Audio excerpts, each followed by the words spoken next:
Hello दोस्तों, कैसे आप सब। उम्मीद करता हूँ आप सब अच्छे होंगे, कि खैरियत से होंगे। तो आज की इस वीडियो में सऊदी अरब की जरूरी और बड़ी खबरें आप लोगों के साथ शेयर करने वाला हूँ। अगर आप सऊदी अरब में कंपनी में आने वाले ये अपडेट आप लोगों के लिए जानना बहुत जरूरी है, तो वीडियो को शुरू से लास्ट तक वॉच करें ताकि आपको पूरी जानकारी मिल सके। अगर आप मेरे चैनल पर नए हैं तो चैनल को सब्सक्राइब और लाइक करके अपने भाई का सपोर्ट करें। सऊदी अरब में रहने वाले तमाम गैर मुल्कियों के लिए इकामा के बाद सबसे जो अहम जरूरी वो होता है आपका जॉब कॉन्ट्रैक्ट, जो होता है आपका अक्द। आपका अक्द जो है जब गलत हो जाता है या अक्द में जो ऐसी चीज ऐड कर दी जाती है जो आने वाले वक्त में आपके लिए मुसीबत बन सकती है, जो इसके बारे में आपको पूरी जानकारी बताने वाले हैं, ताकि आने वाले वक्त में आप किसी ऐसी मुश्किल में न फंसे, या फिर जो ऐसी फैसिलिटी जो Saudi government Saudi labour law में आपको दी जाती है उससे आप महरूम न रहें। तो आपको इन सब चीजों को मद्देनजर रखते हुए जब कॉन्ट्रैक्ट करना होगा उसके बाद आपको किसी किस्म की कोई मुश्किल नहीं होगी।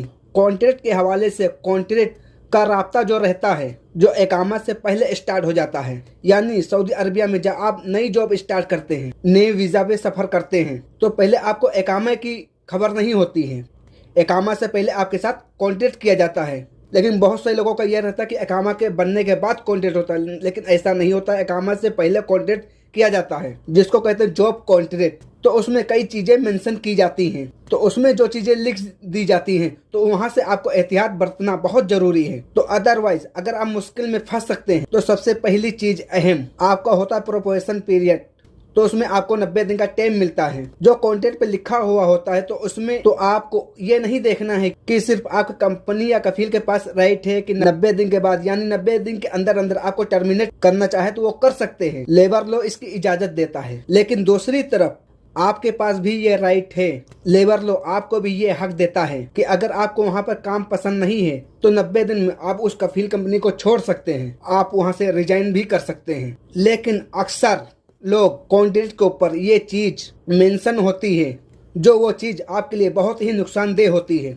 वो ये होती है कि आपकी जो कफील कंपनी होती है उसके बाद हक है जो आपको टर्मिनेट कर सकती है, और साथ में ये भी लिखा होता है प्रोफेशन पीरियड के तहत, यानी 90 दिन के बाद 90 दिन का पूरा टाइम दे सकती है, टाइम बढ़ा सकते हैं, उनके पास अथॉरिटी होती है। लेकिन दूसरी तरफ एक ये भी लिखा होता है कफील या कंपनी आपको तो टर्मिनेट कर सकती है, लेकिन आप कफील कंपनी को रिजाइन नहीं कर सकते हैं, यानी आप नहीं छोड़ सकते। अगर आप छोड़ेंगे तो आपको इस तरीके के जुर्माने, इस तरीके के ये पेमेंट जो कि लेबर लॉ में ये लिखे हुए हैं कि आप अगर छोड़ते हैं, ऐसी सूरत में जो आपके वीजा के अखराजात होते हैं वो आपके गले पड़ जाते हैं। तो इस चीज को सबसे पहले आपको ध्यान रखना है। उसके बाद आप सऊदी अरबिया में पहुंच जाते हैं। जब भी आपका पूरा डिटेल लिखा जाता है, जो डिटेल लिखे जाते हैं उसके ऊपर सैलरी पहली चीज, और दूसरी चीज बेसिक सैलरी के बारे में बात कर रहा हूँ, क्योंकि बहुत सारे ऐसे लोग होते हैं कि कंपनी या कफील क्या करते हैं कि आपकी सैलरी टोटल लग रही है 3000 रियाल, तो वो क्या करते हैं बेसिक सैलरी लिखते हैं कि आपकी टोटल सैलरी लग रही है 3000। एग्जाम्पल वो क्या करते हैं आपकी बेसिक सैलरी लिखते हैं 1200 रियाल, बाकी वो अलाउंस में डाल सकते हैं, बाकी प्रोटेक्शन में डाल सकते हैं, वो फूड में डाल देते हैं, हेल्थ में डाल देते हैं, कुकिंग में डाल देते हैं, तो टोटल मिला के 3000 बना देते हैं। जब आप कंपनी को छोड़ रहे होते हैं आज से 5 साल या 10 साल या 7 साल में, तो आपको जो हिसाब बनता है तो वो बनता है बेसिक सैलरी। फिर आप वहां पर फंस जाते हैं तो वहीं पर आपका नुकसान होता है।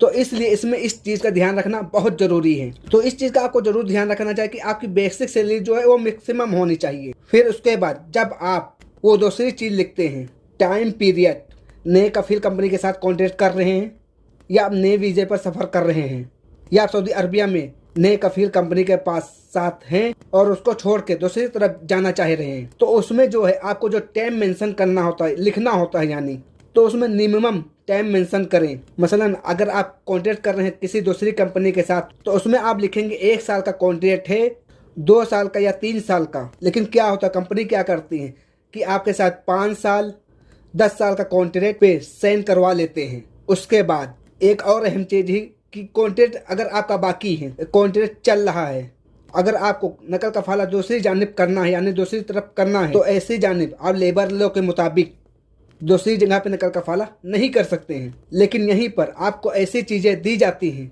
आपके फायदे में जाती है। एग्जाम्पल आपका इकामा एक्सपायर हो जाता है, और कॉन्ट्रैक्ट वैलिड है तो वहाँ पर आपको कॉन्ट्रैक्ट को नहीं देखना, वहाँ पे आपको एकामा को देखना। एकामा आपका एक्सपायर है।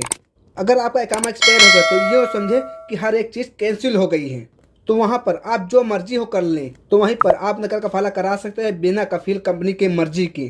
चाहे आपका कॉन्ट्रैक्ट बाकी हो लेकिन एकामा एक्सपायर हो तो वहाँ पर कॉन्ट्रैक्ट का कोई वैल्यू नहीं रह जाती है। अगर सब कुछ वैलिड है तो आप अगर नकल कफाला कराते हैं एक जगह से दूसरी जगह, तो अगर आपका कॉन्ट्रैक्ट ख़त्म होने जा रहा है, जो पुराना कॉन्ट्रैक्ट होता है यानी जो कॉन्ट्रैक्ट लिखा होता है उसमें मेंशन होता है कि कितना पहले आपको कंपनी को आगाह करना है या कफील को आगाह करना है कि आप दूसरा कॉन्ट्रैक्ट नहीं करना चाहते हैं, तो उतने दिन पहले या उतने साल पहले आपको जानकारी देना होता है। कीवा के थ्रू आपको जानकारी देना होता है।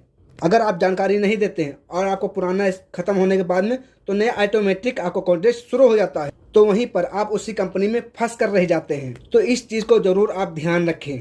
और यहीं पर अगर आपका एकामा एक्सपायर हो जाता है तो कॉन्ट्रैक्ट का कोई वैल्यू नहीं रहता, आप दूसरी जगह नकल कफाला करा सकते हैं। लेकिन सब कुछ वैलिड है तो आप नहीं करा सकते हैं। अगर कराना है तो कॉन्ट्रैक्ट खत्म होने से पहले उसमें मेंशन रहता है कि आप कितने दिन पहले, कितना अर्सा पहले आपको कीवा के जरिए जानकारी देना होता है। अगर वहीं पर आपका सब कुछ वैलिड है और छोड़ने की कोशिश करते हैं या भागने की कोशिश करते हैं तो वहाँ पर आपके लिए बहुत नुकसानदेह है। तो लेबर लॉ के मुताबिक आपके ऊपर फाइन भी हो सकता है और आपको सज़ा भी हो सकती है। अगर आप अपने मुल्क जाते हैं तो ऐसी सूरत में आपको ब्लैक लिस्ट भी कर दिया जाएगा परमानेंटली के लिए। और यहीं पर अगर आपका कॉन्ट्रैक्ट कफील या कंपनी कैंसिल कर देते हैं, आपके ऊपर इंतकाल अमल लगा देते हैं, तो ऐसी सूरत में आपके पास दो ऑप्शन होते हैं, या आप खुर्श निहाय लगवा लें या आप अपने मुल्क चले जाएं 60 दिन के अंदर, या फिर आप 60 दिन के अंदर दूसरी जगह नकल कफाला करा लें। अगर आप 60 दिन के अंदर कोई एक्शन नहीं लेते हैं तो ऐसी सूरत में आपका हुरूफ ऑटोमेटिक लग जाता है, तो वहीं पर आप सऊदी अरब में इल्लीगल तरीके से हो जाते हैं। ना आप पिछले कफील की तरफ जा सकते हैं ना नए कफील के पास जा सकते हैं। फिर उसके बाद आप सऊदी अरब में जो गैर कानूनी तरीके से आप गुजारेंगे उसके बाद में आपको रिपोर्ट करके भेज दिया जाएगा और परमानेंटली ब्लैक लिस्ट में डाल दिया जाएगा।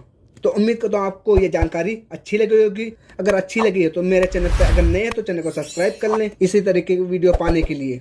तो चलिए फिर मिलते हैं किसी नेक्स्ट अपडेट के साथ नेक्स्ट वीडियो में। तब तक के लिए अल्लाह हाफिज़, दुआ में याद रखना।